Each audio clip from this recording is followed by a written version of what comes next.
Banyak yang tanya, kenapa milih makam Syekh Ali Jabir di Tangerang Darul Quran? Saya bilang bukan saya yang milih, Allah yang atur, Allah yang milih. Jujur saja, karena di dalam fikiran kita belum ada rencana kita makamnya di mana, kuburannya belum ada. Kita belum siapkan tempatnya, belum. Ketika subhanallah kita di rumah sakit, kita dapat berita bahwa almarhum meninggal, wafat. Ada yang datang tanya saya, gimana caranya, jenazah kemana? Dari Polda kemarin datang, dari pemerintah kita siap bantu. Milih tempatnya di mana? Saya bilang, kok kemana? Kalau Cipanas agak jauh. Kan tempat kena. Iya, ada yang bilang ke Lombok. Banyak. Saya sudah sampaikan di press conference ketika mereka wartawan bertanya, kan wasiat Syekh Ali Jabir di Lombok. Saya bilang begini, itu bukan wasiat. Itu cuma cita-cita. Kalau wasiat yang harus kita jalankan, ya harus ada wasiat secara lisan atau tulisan. Wasiat. Kita tahu, saya bilang kita tahu bedanya apa. Wasiat, harapan, keinginan, cita-cita. Ya, itu bukan wasiat. Kalau antum anggap itu wasiat, coba dengarin video awalnya apa, cita-cita beliau apa di Madinah. Kalau ada yang bisa antar ke Madinah, alhamdulillah. Ayo, anu bilang antar ke Madinah. Belum bisa, kan itu cuma cita-cita. Belum pernah dia beri wasiat kepada saya atau kepada siapapun atau tulisan bahwa saya, wasiat saya, makam saya terjadi di Lombok atau di mana, belum pernah. Bahkan subhanallah saya ingat ketika di rumah sakit, kita bingung terus makamnya di mana. Ada yang nawarin di sini, di makam umum, ada makam Al-Azhar di luar, di Karawang, di mana, saya bingung. Subhanallah, tiba-tiba saya lihat seorang ustaz yang pertama datang ke rumah sakit, Ustaz Yusuf Mansur.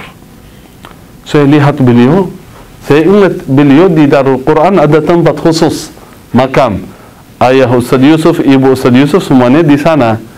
Saya lihat Ustaz Yusuf, udah, saya milih makam Ustaz Yusuf Mansur. Oh, sedang dia, alhamdulillah. Subhanallah, setelah kita makamkan Syekh Ali Jabir di sana, saya ingat pernah Syekh Ali cerita ke saya di Darul Quran, cita-cita beliau kita hidup di sini, mati di sini, kata beliau. Di Darul Quran. Walaupun dia enggak sadar, cuman mungkin kata basa-basi ya, ngobrol aja, seperti yang kemarin dia ngobrol di Lombok, saya cita-cita saya, pernah dia berkata, hidup di sini, mati di sini. Ternyata ini yang dikabulkan oleh Allah.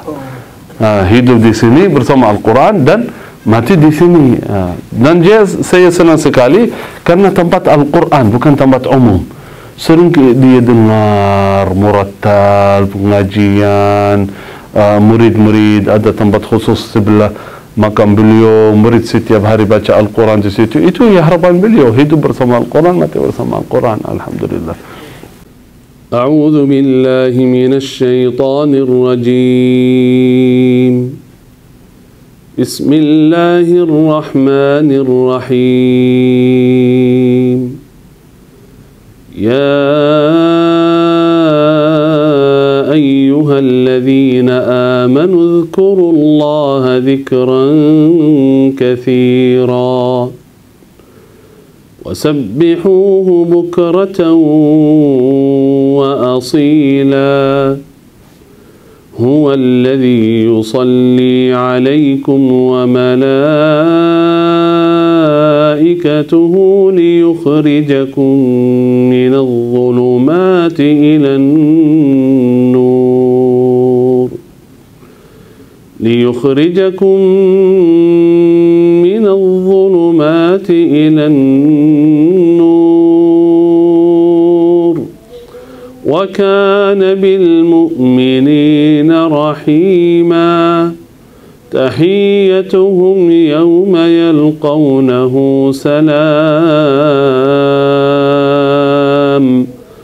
وأعد لهم أجرا كريما صدق الله العظيم.